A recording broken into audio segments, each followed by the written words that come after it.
interesting.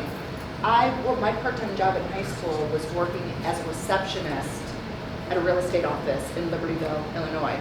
Really? And I hated every second of it. I was paid $4 an hour. $4 an hour. That couldn't be legal. You're not that old. I was paid $4 an hour. And my dad said, well, at least you know what you don't want to do when you grow up. And here I am, 25 years later. Hey, I'm Travis Brown, and I build personal brands that create company profits. For the last 20 plus years, I've invested my time connecting with people, building marketing strategies, growing companies, business coaching, and yes, after 2,500 plus paid talks, my number one passion is still walking on that stage to help people achieve things they never thought possible. And this is my podcast.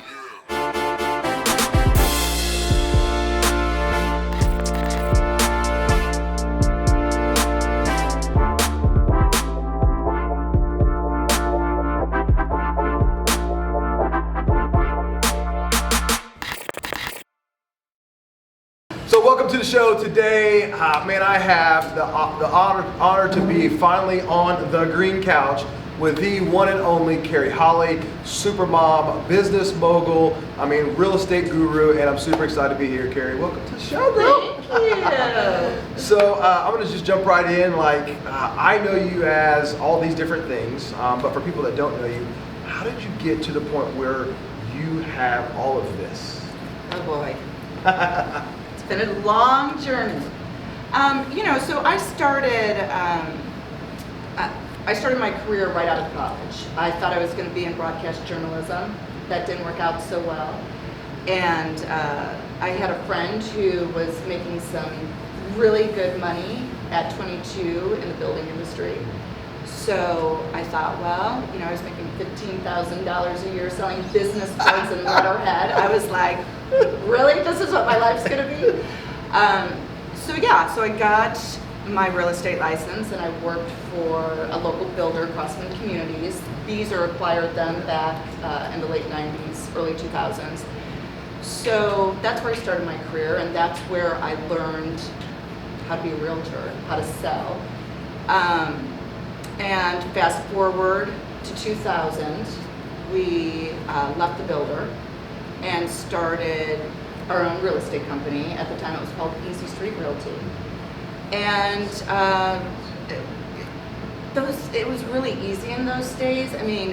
Houses were selling quickly. We were selling financing as opposed to houses. So we were just cranking out the sales. And then I got pregnant. So I said, I'm not going to quit. I'm going to keep working. I'm not a stay-at-home mom. And then I had the baby.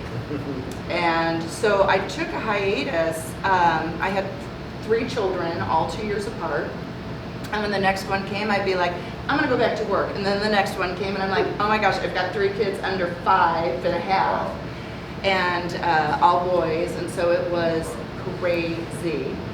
And we're gonna come back. I hit on the family a little bit later. Yeah. Because I want to talk about how to be that working mom that's hustling, grinding at the level that you operate. Right.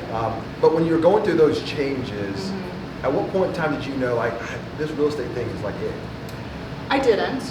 So I have a lot of energy, I always need to be doing, I always need to be creating. And so when I stayed at home with my boys, I let my license expire. So I thought, I'm never going to go back into real estate. I'm over it. I've been doing it my entire adult life, and time for something new and exciting. And then, I started a nonprofit.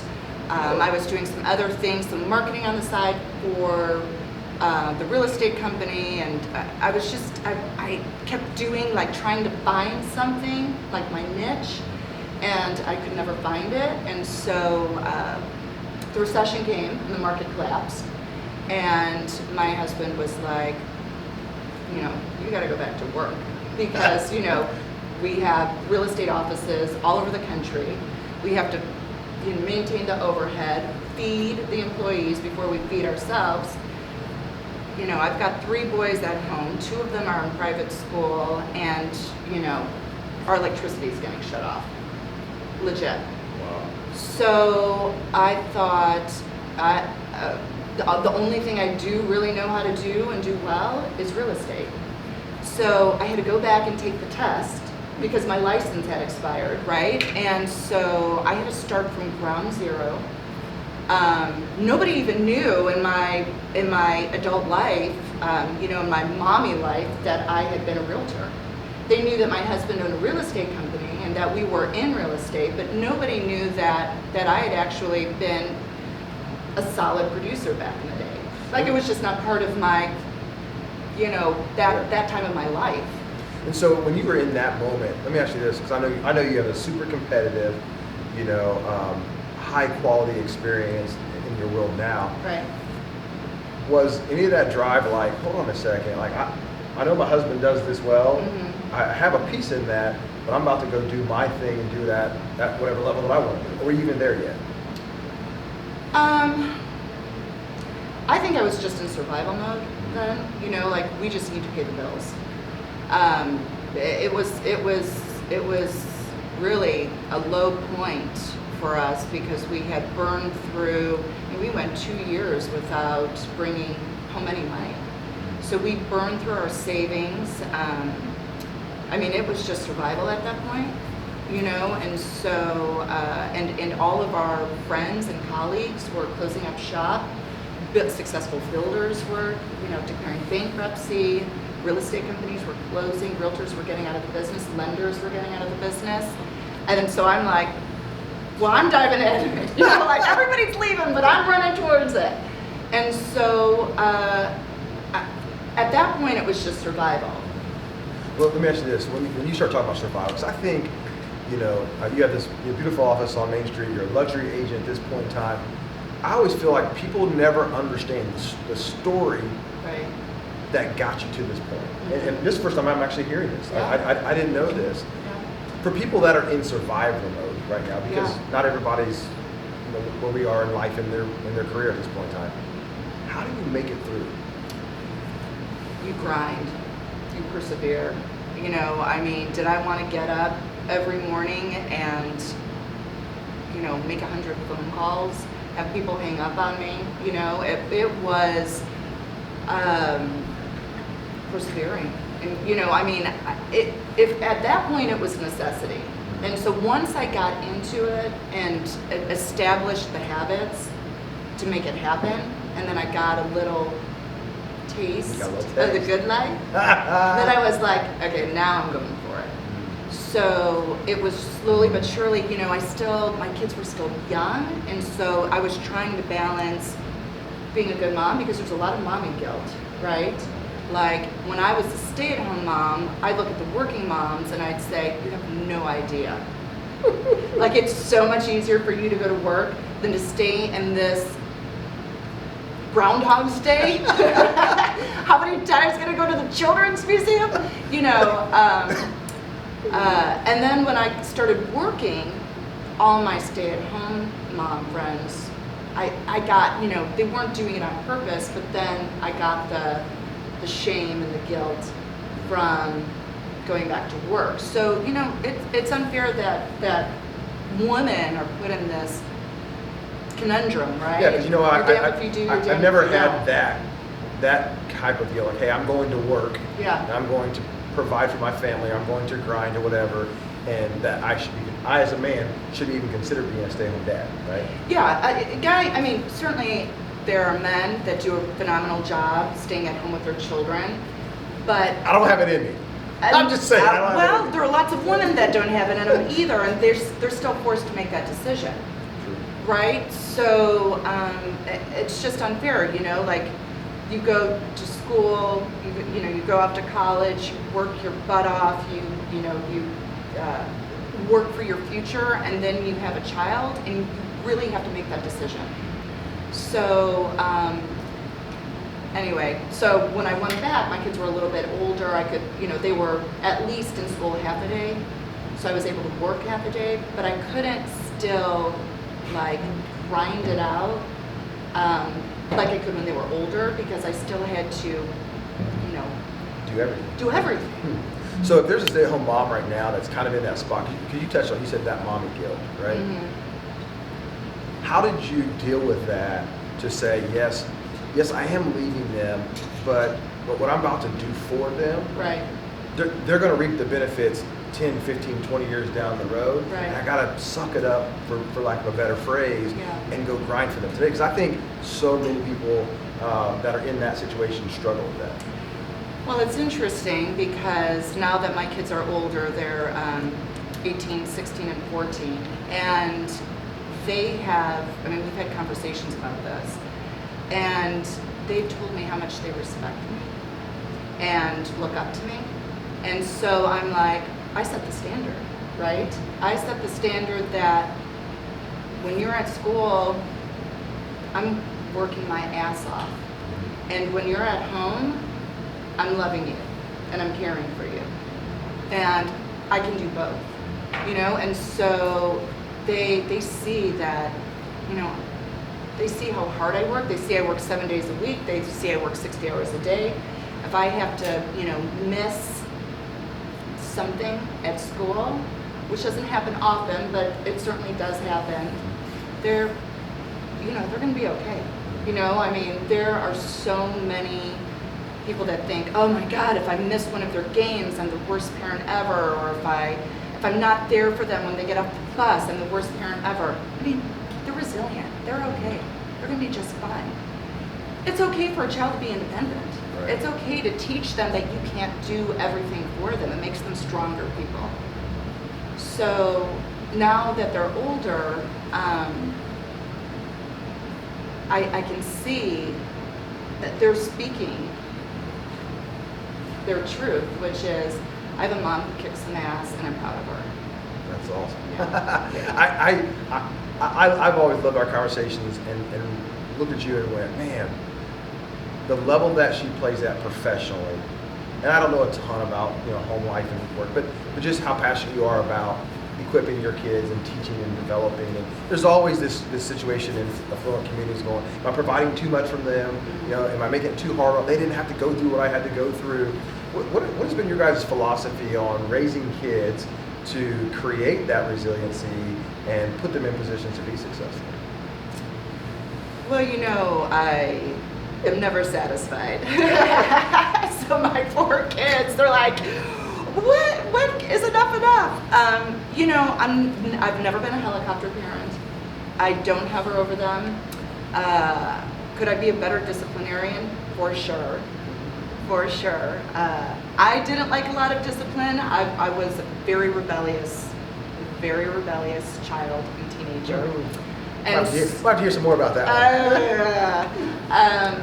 So I think because I hated it so much, right. I didn't go overboard with these guys. I'm still strict with them, but you know, like, they've got to learn from their mistakes. I've got to let them make mistakes. I've got to let them fail. You know, the mentality of you're always winning or always get that positive reinforcement, or, you know, everything's, you know, flowers and rainbows is not life. Right. Right? Like, you know, we talked about my oldest and the college application process and getting rejected from some schools. That's good for him. I'm glad he did, you know. My kids trying out for teams and not making it. That's awesome. I want them, because that's life. You need to learn how to be rejected, to deal with adversity, and overcome it. And overcome it. I mean, I've always said, for me personally, I always feel like the reason why I am where I am in this life today is because of my failure. Because I've had so many. I used to speak to kids all the time, and I used to tell them, hey, the only difference between me and you is I just got more failure, and I've made more mistakes.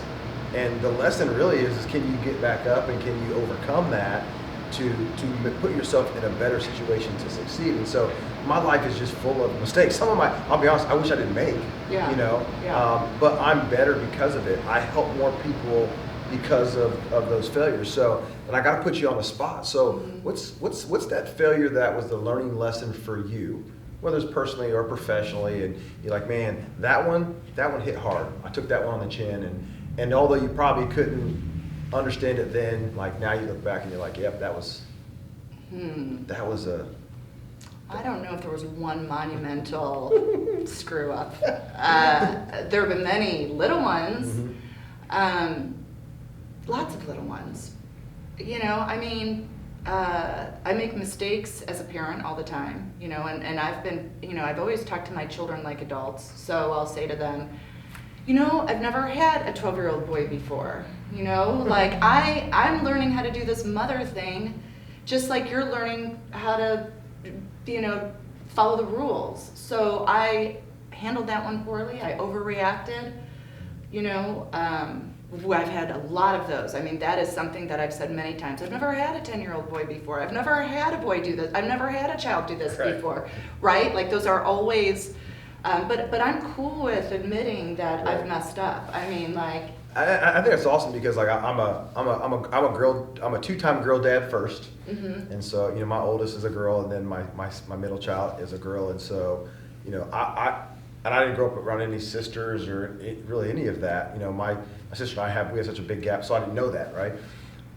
And then I have my son that comes along, and the stuff that he does, I'm just like, why? Yeah. What would make you do that? Right. Well, you're a boy. You should know this stuff.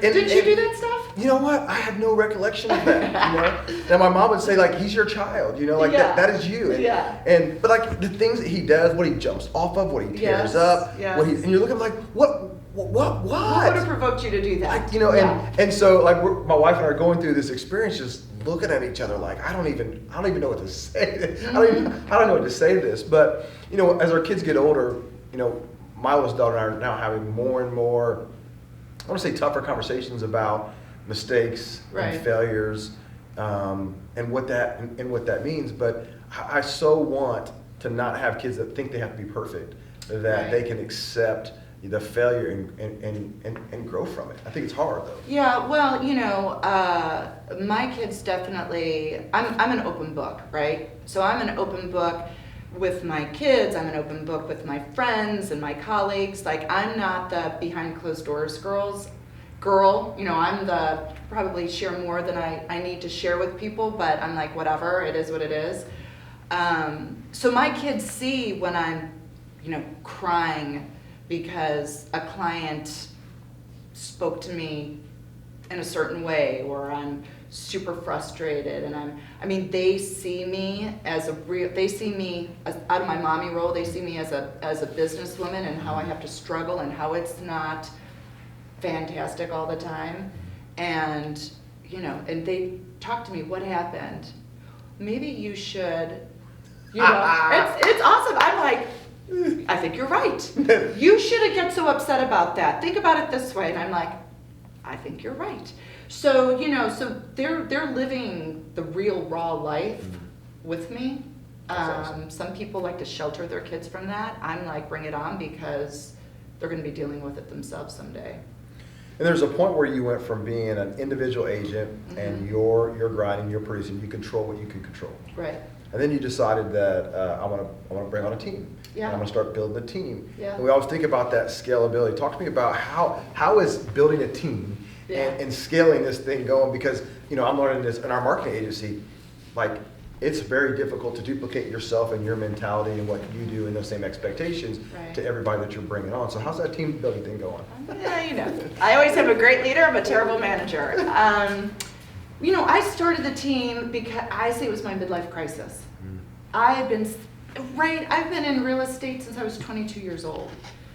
That's only a few years. Maybe a couple years in, you know? No, I'm going to be 48 this year, right? That's a long time to be doing one thing, especially in the stressful world of real estate. It's a very long time. Even when I was out of it, I was still in it. So I thought, wouldn't it be fun to start a team? Wouldn't it be fun? And then I was like, okay, maybe I think I bit off more than I could chew. Quite honestly, if I had not opened this office, I would have been like, forget it, I'm going back to just being a single agent. It's tough, right? Like, because I set a very high bar for myself. I'm constantly pushing myself. It's never good enough. And I've got to remember, like my husband. Is that good or bad? Well, it works for me. but it doesn't work for other people because they're not me. Like my husband said, you've got to remember that people aren't you. And I'm like, why?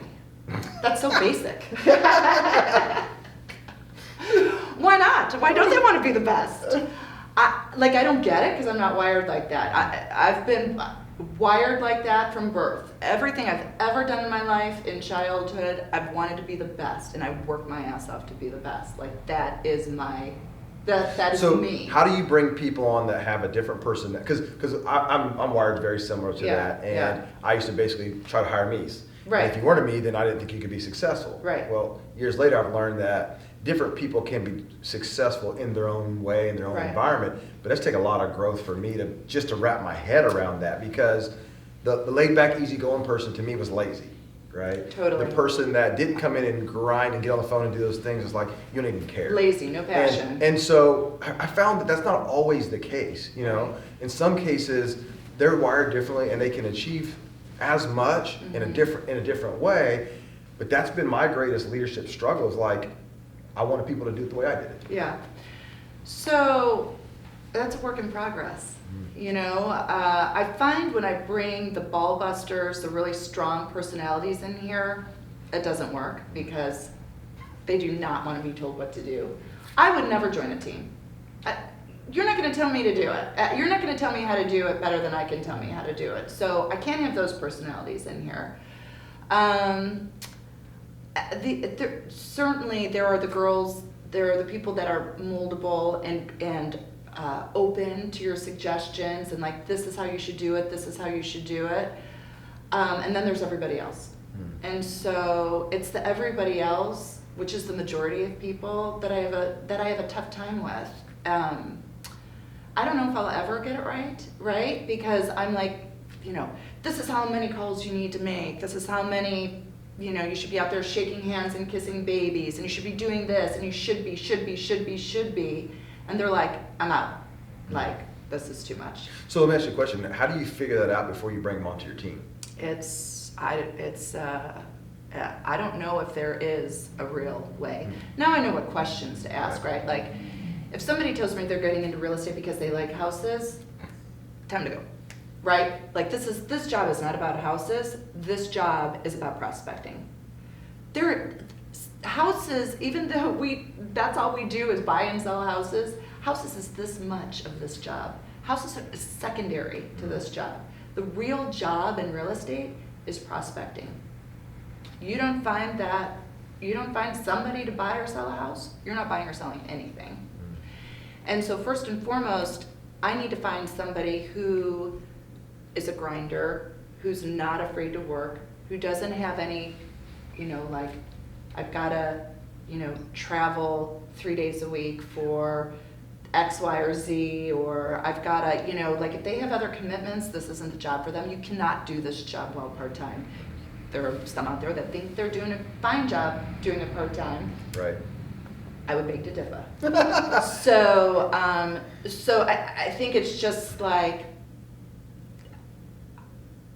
how soft are they? Because I don't think, you know, if I really like you as a person and you're kind and you're sweet and you love houses and you love decorating, you gotta be tough and hard. You know, I hate to say that. You can also be kind and sweet and all of these things, but you have to be tough. So do you think the biggest misconception about real estate is that it's about the fluffy side of it, not the grind side of it? There is no fluffy side of it. After you've shown 20 houses, they all look the same. I don't care if that house is 200,000 or 2 million. There are some that are better than others, but they all look the same. I've lived in the same house for 19 years. I moved in that house when I was pregnant with my first, and I said, we're only going to live here a couple years. We've never moved. I could have moved 100 times if I wanted to. Why not? Because every house looks the same to me. Like, where am I gonna go? You know, it's like the cleaning lady whose house is a mess. She cleans all day, she cleans all day, she cleans all day. The last thing she wants to do is go home and clean. The last thing I want to go do in my spare time is look at more houses. Find a house. I mean, seriously. You know, I think there have been maybe 1 or 2 houses that have been like super cool and unique over the years that I've been like, I could totally live here. But at the end of the day, there are more important things to me. So you created a niche here in Carmel. We are Carmel Real Estate. And, like I say, you own this place. Like, this is your mindset. Why Carmel? Well, this is my home. So I grew up in the Chicago area, and Joliet. Okay. When I was little, and then we moved to the Libertyville area as I got older, for high school. That's where I went to high school. So Carmel's been my home, and so I know Carmel. Then I opened this office. I would come and take the boys, and we would go get ice cream across the street, and we'd walk the moon on, and we'd spend a lot of time in this downtown Carmel area, and I thought, wouldn't it be fun to open a retail shop where people, because I worked in high school. Here's interesting. My part-time job in high school was working as a receptionist at a real estate office in Libertyville, Illinois. Really? And I hated every second of it. I was paid $4 an hour. $4 an hour. That can't be legal. You're not that old. I was paid $4 an hour. And my dad said, well, at least you know what you don't want to do when you grow up.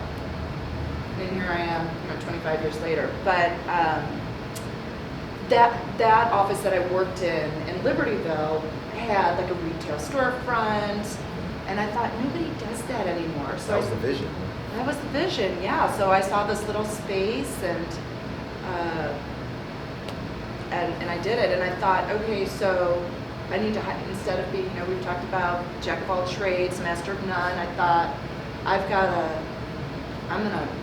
to own something. I've got to hyper niche myself. So since I'm in the heart of Carmel and most of my transactions are in Carmel, I'm just going to hyper niche myself to Carmel. And I have lost deals. I've certainly lost deals over the past few years where they're like, well, you're not a Zionsville agent, you're a Carmel agent. And I'm like, well, I can sell the shit out of any home, anywhere. Okay, and I do know Zionsville, but that's part of the, that's But at the end of the day, part of the challenge with it, but it's more beneficial than not. I was going to say, at the end of the day, that yes, you might lose business for people that don't think you're a specialty out there, but the amount of business that you gain because you are the specialist here, right? Far outweighs the ones that you don't. Yeah, the pros far outweigh the cons, and so I wanted to be synonymous with Carmel real estate, and that's what I'm trying to build my brand around. A lot of times they say to the outside world, a realtor's a realtor's a realtor. Like, the average person doesn't know the difference between a $25 million agent and a brand new agent, right, on the outside. Right. What is the difference? Knowledge. So the higher producing agents do a lot of business, a lot of transactions. I learn something new every single day. Every single day. I will tell you, I had a listing appointment last week, and he called me and said, we changed our mind, we're going with a different agent. And that hurts. It hurts so bad. Why? I asked him. Like, you're not going to tell me that I lost without telling me why, right? He couldn't really give me a good answer. So at the end of the day, that person may have given him a lower commission rate or a higher list price, or I don't know what it was. But that is good, right? Because even though it's so bad and embarrassing, it's good because then I keep telling my assistant Lisa, I keep saying, okay, what did I do wrong? What did I do wrong? How can I improve? How can I improve my listing presentation? How can I be better? And so more weathered, experienced, higher producing agents go through this all the time. We're constantly learning and improving, or some of us, the better ones, the best ones. Where lower producing agents, somebody who's doing just a smattering of business or doing it part-time, they just don't have the experience to know maybe your house isn't selling, I've been down this road 1,000 times. So it's either X, Y, or Z. So let's figure it out. You know, we've got that history. Right. You know, when we were doing your brand blueprint, one of the things that caught me by surprise, and that was kind of wild, was you talking about how much research you do to prepare for that. I still think of all the umpteen agents that I've met with, that's one of the things that stands out. I don't think people on the other side of this camera have any idea what really goes into that, generally speaking, let alone the level that you go through. Kind of just that process that you're going through, what you're digging deep and what you're figuring out, like the art, right, of this business. Talk to me a little bit about that. Well, I love research, right? Like I was a journalism major in college, you know, doing research. Like I would get a research paper and head right towards the card catalog at the library. You know, like I love research. And so that's just kind of who I am. Card catalog, let's go. I get my word processor, type my paper. But so for fun, in my downtime, I research and explore the market. So every morning, you know, old-time realtors call them hot sheets. I know every house in Carmel that comes on the market, every house that pens, every house that sells and what it's sold for. We're not talking about yours. You're talking about it doesn't matter who sold it, what happened with it, like you know it. I know it. Like, it's so funny because, you know, one of my kids will want to go to a friend's house and my husband will be like, they live on XYZ Street, what neighborhood's that in? I'll say, oh, it's, you know, he's like, how do you even know ever? Like, I just know. So I'm constantly, so nobody, like, I can't be stumped, right? I probably could be stumped, but it's really hard to stump me on what the market's doing. I know how much inventory there is in the market. Right now, there's 6.5 weeks worth of inventory on the market in Carmel. That's like nothing. That's like, I don't even know when it's been that low. But I know that. You know, I know there are like 11 houses on the market between $1 million and $1.5 million. I've been in all of them. You're looking for a house in that price point, I can tell you what they are, where they are, what they look like, what condition they're in. I know my shit. And so that is, I think, what has helped me build my business. Is because when I go in and I'm meeting with someone and they say, I'm looking for X, Y, and Z, I'll say, okay, we're not looking here. This is where we need to look. I want a neighborhood with lots of 5-year-old kids that have lots of, you know, neighborhood parties. Okay, well then we're in the wrong spot. We need to go to this place and this place. It's not, I'm a little neurotic about it, but it's just innate in me. It's just something I enjoy, and so I'm passionate about it. And I think that was the one thing I thought, man, like I would want, as a brand manager of yours, to people to understand, like that's that differentiating factor. Because I'm telling you, that is not the norm. But many clients think that is the norm. They just assume that's what everybody's doing. Yeah, yeah. So you know, that's a standard that I hold my agents to. I give them a quiz, so they get a few weeks to study for it when they're new here, and then I list all the Carmel neighborhoods, and you have to tell me what intersections they're in, the general price point, the general age of the homes. Because if we are Carmel real estate, you better be Carmel real estate, right? That's the beauty of the niche, because you're not trying to do that for the whole entire city. No, all you got, and I try to drive that home so much. Like the power of the niche allows you to be that good. Totally. And then the luxury came apart. You know, that just became because a part of it was I grew up, and that was more my spirit, because I'm very luxurious, very luxurious. But. So that just... Luxurious or bougie? Okay, let's just call it. Well, you know, I don't know, bougie. More luxurious. Very classy. But no, so then that just kind of became, so I'm Carmel, but then I deal with that upper echelon. So what's the difference in, you know, from a selling perspective, what's the difference in the regular market and the luxury market? Nothing. Nothing. I mean, everybody thinks it is, right? It's a total misconception. Somebody buying a $200,000 house, somebody buying $1 million house, want the same thing, want the same level of customer service. They're just people. They're just people.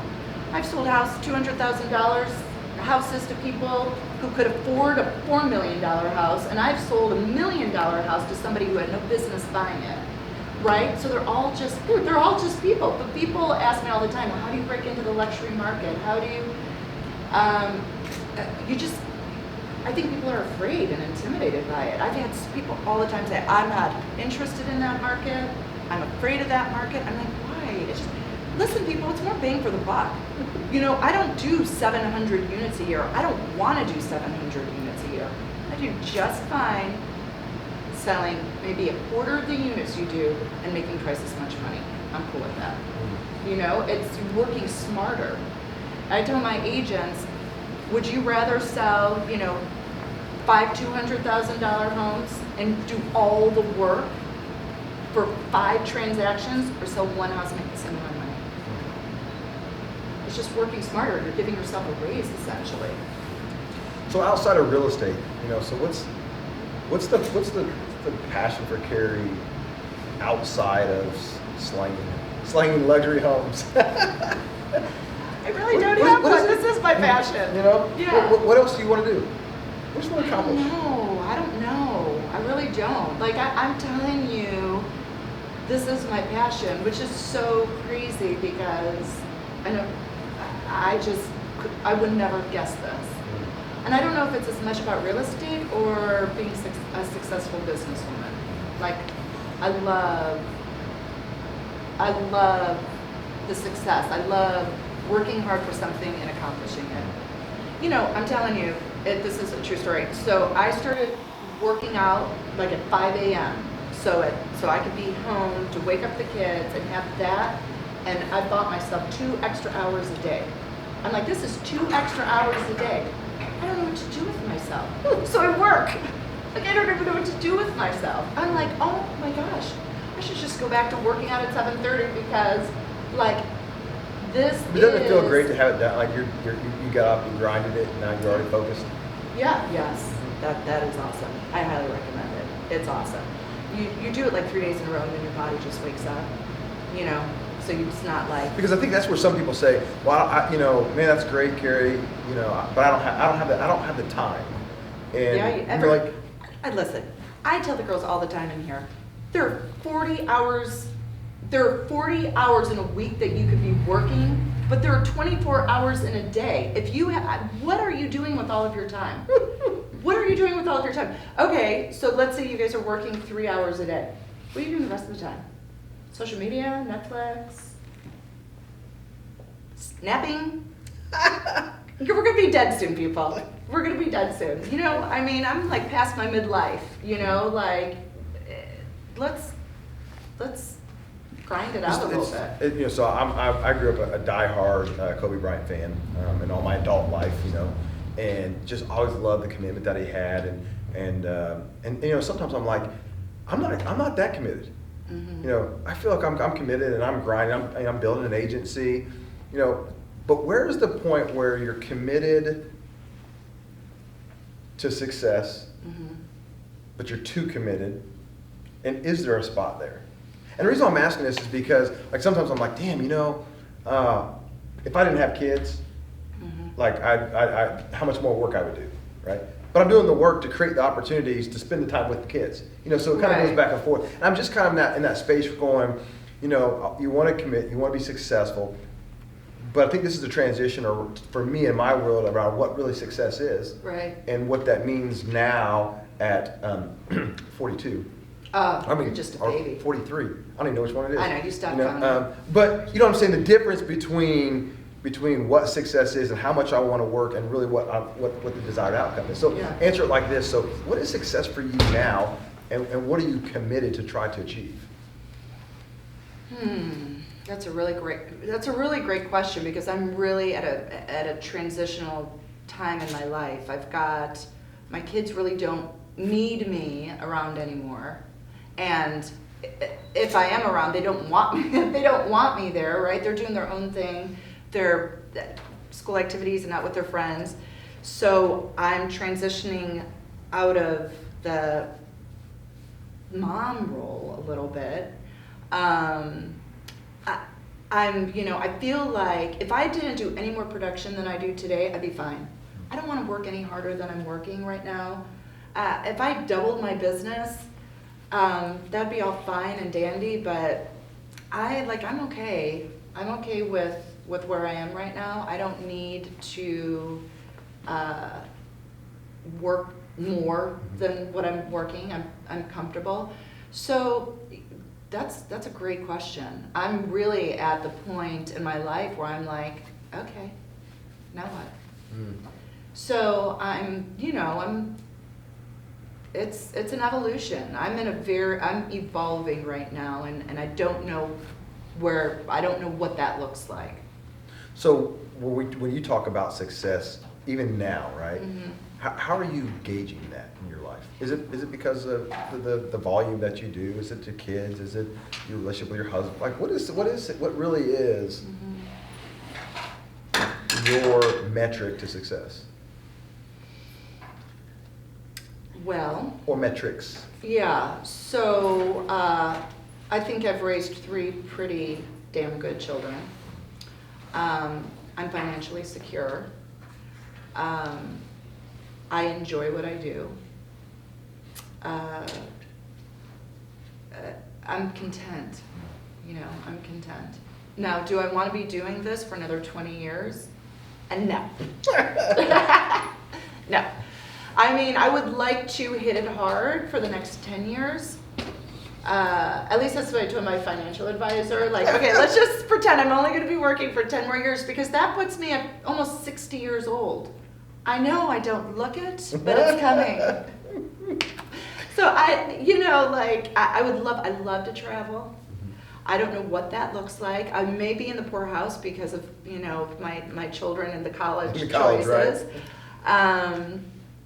God, Travis, I don't know. If you have any ideas, give me some ideas. I mean, I'm still trying to figure out that lane, because there's been times where I just drove so hard in business that, cost me family.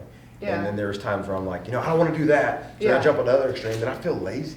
Yeah. And I feel like I'm unaccomplished because I'm not doing that. Yeah. And I'm at a different spot because I have an older graduating, and I have my 2 younger, 4 and 6. Oh, right. And so now I'm in that box where I'm trying to redo all the things that I didn't do with the first ones, that, in time and balance and teaching and coaching, and yet I'm still trying to build. So it's kind of like this always evolution of trying to figure that out. And then with all that, still trying to, build a marriage that is not just around our kids, but it's around us. Right. And the financial, it's tough.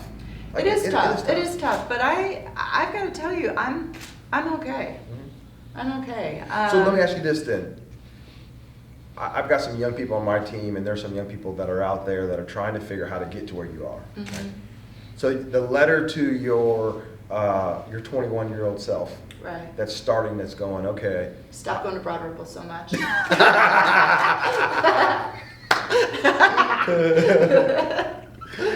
But if you're trying to paint the picture, here's the path to get there. Right. What would that look like? Just getting up every day and doing the things you don't want to do, and don't let anything stop you or get in your way.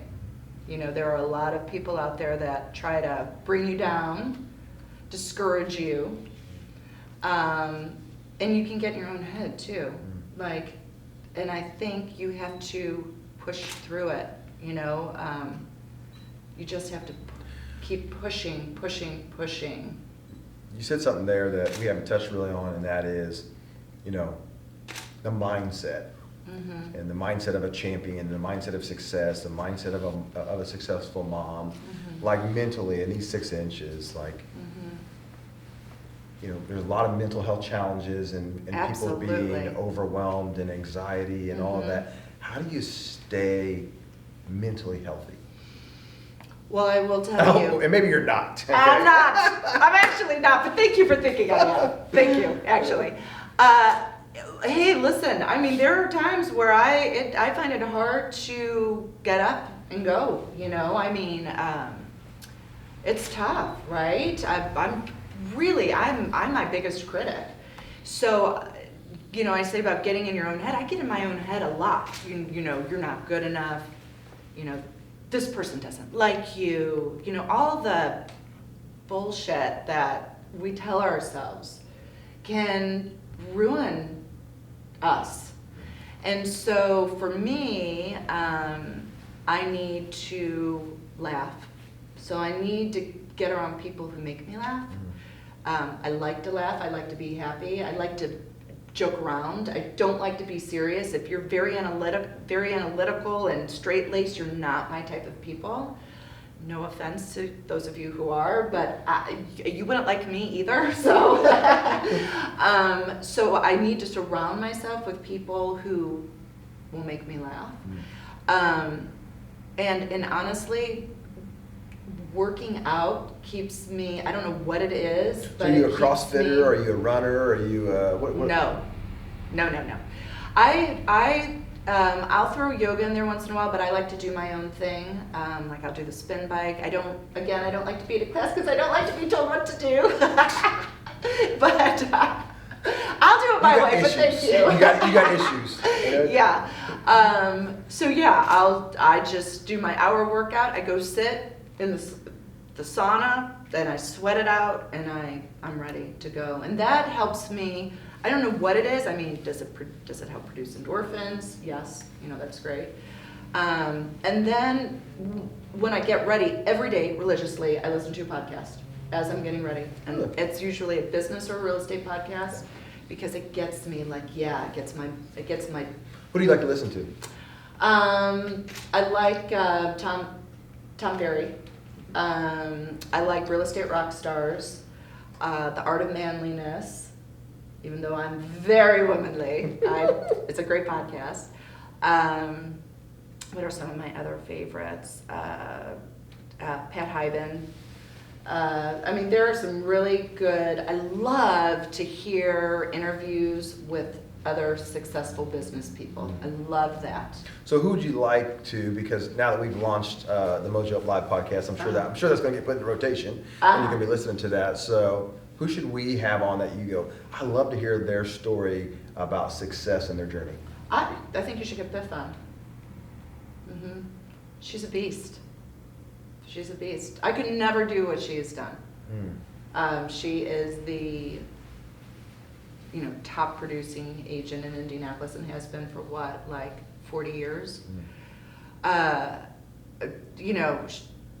Everybody's like, oh, you're trying to be Bev, I'm not trying to be Bev. Let's be clear about that. I'm trying to be Carrie. But I have the utmost respect for her. And I really don't know how she's done it. And I think it'd be fascinating to hear about it.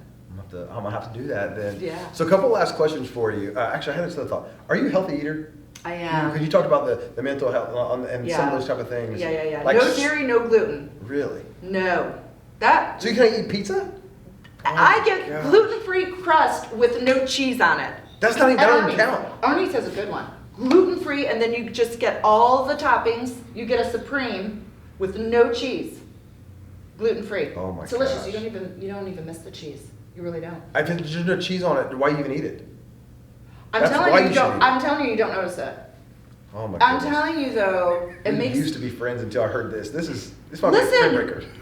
Listen, I used to eat pizza 3 times a week. Like, pizza is life. I can't eat it anymore. And it just, it was last November, I went to DO, because I was feeling sluggish and gross. I was like, what's going on? And so he was like, okay, I left the office and he's like, I'm gonna put you in with my nutritionist.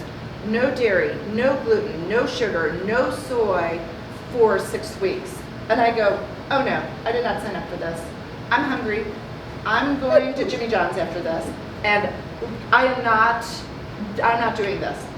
And then me being me, I'm like, okay, I'm gonna do this. I can't do this. I'm gonna do this and I'm gonna do it. Awesome. So I cut all that stuff out of my diet, and it was super hard, and I was majorly, if you think I'm skew bitch when I'm not hungry, I skew super bitch when I'm hungry. So yeah. So then I just kept dairy and gluten out of my diet, and I feel good. Look at these. Those pipes right there, those Well, guns. you know, when you got it, you got it. Oh my goodness. Oh, this is good. All right, so I'm going to throw you some words, some phrases. Just tell me what comes to mind.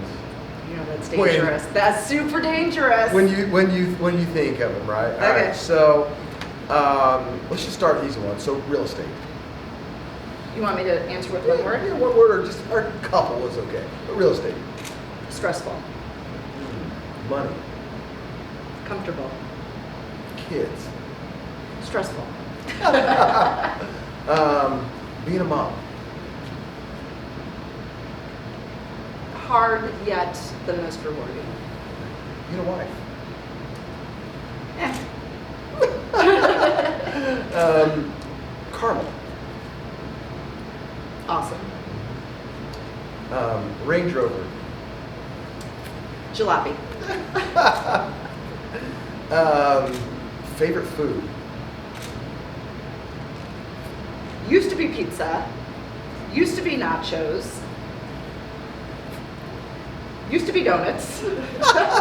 So now they're gone. Air. You got nothing Air. left. You Air. got nothing left. Air. Water. Water. I don't really have a favorite now. It's so sad. Oh, the green couch. Luxurious. Carrie Holle.